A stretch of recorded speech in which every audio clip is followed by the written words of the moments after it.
और सीधे आपको भाजपा की प्रेस कॉन्फ्रेंस में ले चलते हैं। बीच की प्रगाढ़ता इस बात से स्पष्ट होती है कि उन्होंने वहां का सर्वोच्च नागरिक सम्मान प्रधानमंत्री श्री मोदी जी को दिया और इस प्रकार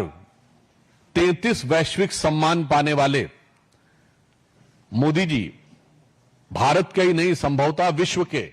सबसे एक अलग स्थापित नेता के रूप में उभर कर आए हैं। G7 समिट जो कि आर्थिक दृष्टि से दुनिया के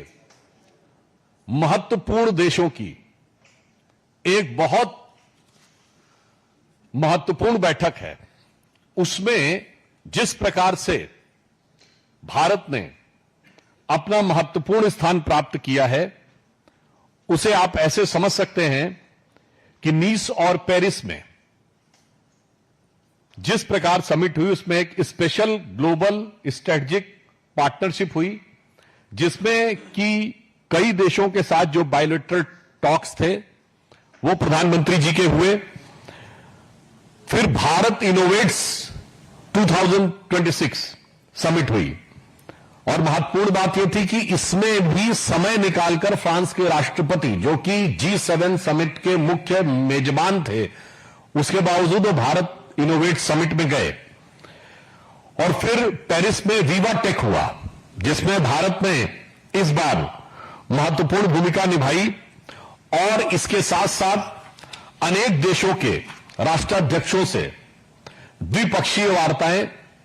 और साइड टॉक्स हुई जिसमें अमेरिका के राष्ट्रपति श्री डोनाल्ड ट्रंप, ब्रिटेन के प्रधानमंत्री श्री कीर स्टारमर,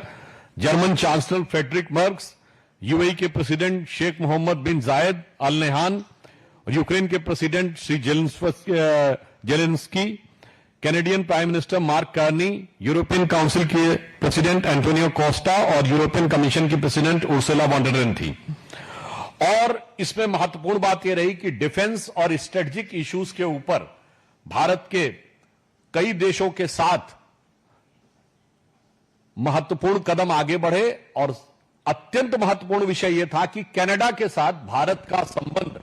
अब एक नई करवट लेता हुआ दिखाई पड़ा जब कनाडा के प्रधानमंत्री मार्क कार्नी ने He has launched a negotiation on the General Security of Information Agreement. Bharat और कनाडा के संबंधों में सुरक्षा और संवेदनशीलता का जो विषय आ गया था उसके बीच में एक सामान्य समझौता हुआ जिसमें सूचनाओं का समुचित और तत्काल आदान प्रदान का एग्रीमेंट हुआ। यह दिखाता है कि विगत लंबे समय से कनाडा के साथ संबंध जो एक प्रकार के पक्ष में चल रहे थे उन्होंने करवट लेते हुए एक नए सकारात्मक दिशा में भारत और कनाडा के संबंध आगे बढ़े हैं। इसके साथ साथ 50 बड़ी कंपनियों के सीईओ, बिजनेस लीडर और इनोवेटर्स के साथ भी प्रधानमंत्री जी की मुलाकात हुई। और इससे भारत को क्या हासिल होता है? भारत इनोवेट्स प्रोग्राम में जो डीप टेक इनोवेशन के लिए 120 curated startup, 45 institute led technology projects और 2000 स्टेक होल्डर्स का एक इनोवेटिव इकोसिस्टम बना and it facilitated around 1350 B2B meetings between the startups, investor और कारपोरेट्स के साथ साथ इसमें कुल मिलाकर 70 स्टार्टअप और 50 ग्लोबल इन्वेस्टर्स ने 14 MOU साइन किए जिनमें ग्लोबल इन्वेस्टर्स थे और 32 MOU ऐसे हुए जो इंटरनेशनल कारपोरेट्स के साथ और स्टार्टअप के लिए साइन किए गए। अर्थात भारत की भविष्य की आर्थिक प्रगति के लिए एक बहुत मजबूत और प्रभावी आधार इस कार्यक्रम में बना। अब इसमें एक अत्यंत महत्वपूर्ण बात यह रही कि भारत और फ्रांस ने AI और डाटा के प्रोटेक्शन के लिए एक द्विपक्षीय एग्रीमेंट साइन किया है और फ्रांस ने भारत के साथ इस कोऑपरेशन को एक नए आयाम तक ले गए हैं। निश्चित रूप से पूरे विश्व में इस समय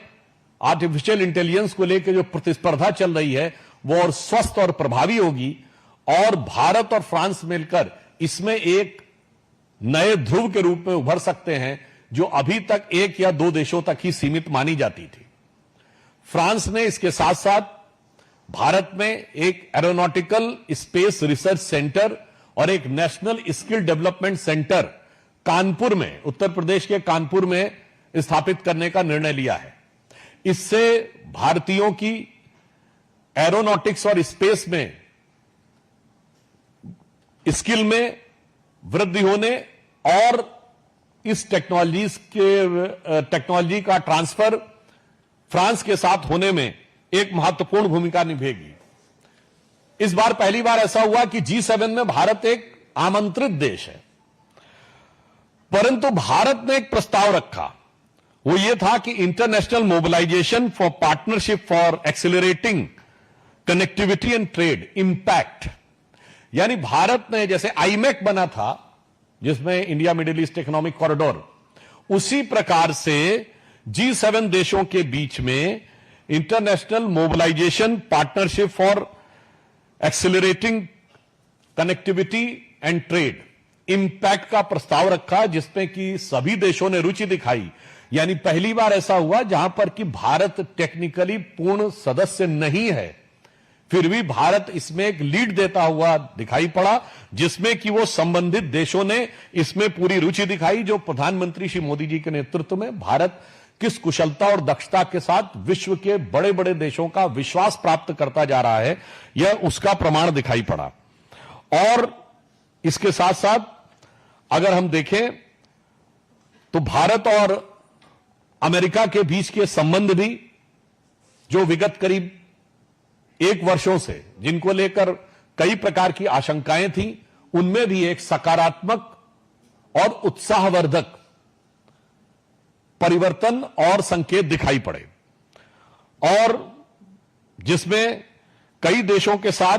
जिस प्रकार की बायलैटरल टॉक्स हुई, इसमें भारत के छात्रों के लिए भी एक महत्वपूर्ण निर्णय हुआ है,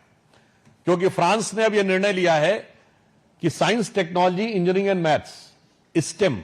में प्रतिवर्ष 30,000 भारतीय छात्रों को वो अपने यहां सीटें देगा। तो अभी तक जो भारतीय छात्र थे जिनका की फोकस सामान्यतः ब्रिटेन और अमेरिका की तरफ रहता था और कनाडा की तरफ रहता था, अब यूरोप में एक नया डेस्टिनेशन इसके साथ आना शुरू होगा। हम ये भी इसके साथ साथ फ्रांस ने भारत के data empowerment and protection architecture, जिसको दीपा कहते हैं, उसके साथ मिलकर, क्योंकि आज इस एआई के युग में डाटा प्रोटेक्शन अपने आप में एक बहुत बड़ा चैलेंज हो गया है, उसको लेकर एक रोबस्ट नेटवर्क यानी एक सुदृढ़ संरचना बनाने का कार्य प्रारंभ करने का निर्णय लिया है, जो भारत में डाटा प्रोटेक्शन में एक महत्वपूर्ण भूमिका निभा सकता है। इस दृष्टि से हम यह कह सकते हैं कि प्रधानमंत्री जी की इस बहुउद्देशीय और बहुउपयोगी यात्रा में अनेक ऐसे निर्णय हुए जिसमें भारत इस समय एक नए स्वरूप में उभर कर सामने आया, और दुनिया के सभी प्रमुख देश, जो प्रमुख आर्थिक शक्तियां मानी जाती हैं, इनका विश्वास भारत की तरफ बहुत सुदृढ़ होना प्रारंभ हुआ। आप लोगों के सुलभ संज्ञान के लिए मैं बता देना चाहता हूं, वैसे भी भारत की G7 में as an special invitee entry भी बीजेपी के समय में ही हुई थी। 2003 में अटल जी के कार्यकाल में पहली बार ऐसा हुआ था कि G7 कंट्रीज ने भारत को स्थायी रूप से आमंत्रित करने का निर्णय लिया, और मोदी जी के समय में आकर आज यह स्थिति बनी कि हमने इंपैक्ट का प्रस्ताव रखा और इस पे सभी देशों ने बहुत सकारात्मक रुचि दिखाकर इसे आगे बढ़ाने के बारे में अच्छे संकेत दिए। यानी भारत उसमें एक प्रभावी, महत्वपूर्ण भूमिका निभाता हुआ दिखाई पड़ा। और वर्तमान समय में जब वैश्विक परिस्थितियां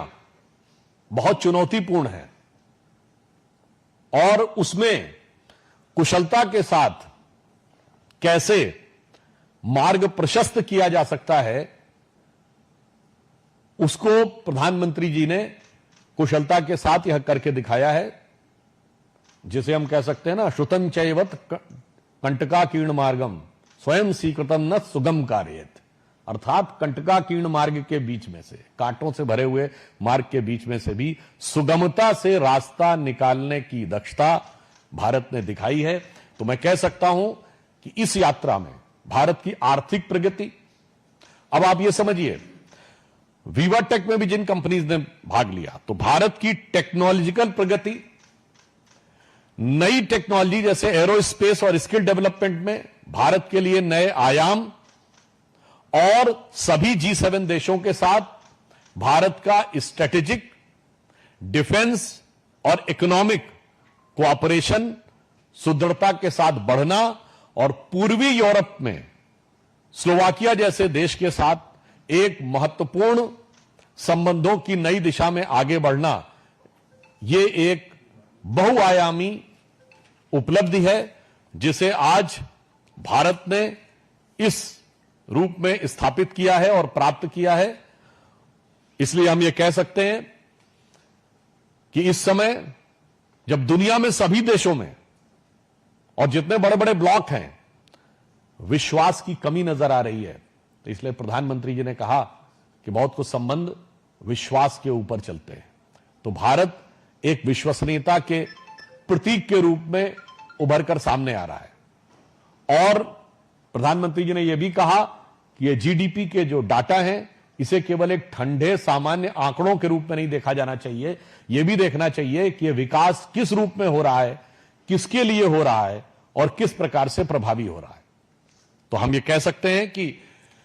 इस यात्रा के बहुत अच्छे, सकारात्मक, दूरगामी परिणाम आने वाले समय में दिखाई पड़ेंगे, जिसका आधार प्रधानमंत्री जी की इस यात्रा में हुआ है। और यह कोई एक देश, दो देश या तीन देश स्पेसिफिक नहीं था। यह पहली बार ऐसा हुआ जब अनेक देशों के साथ भारत का एक विविधतापूर्ण संबंध का सुंदर समायोजन वैश्विक क्षितिज पर उभरता हुआ दिखाई पड़ा। धन्यवाद। सवाल अगर किसी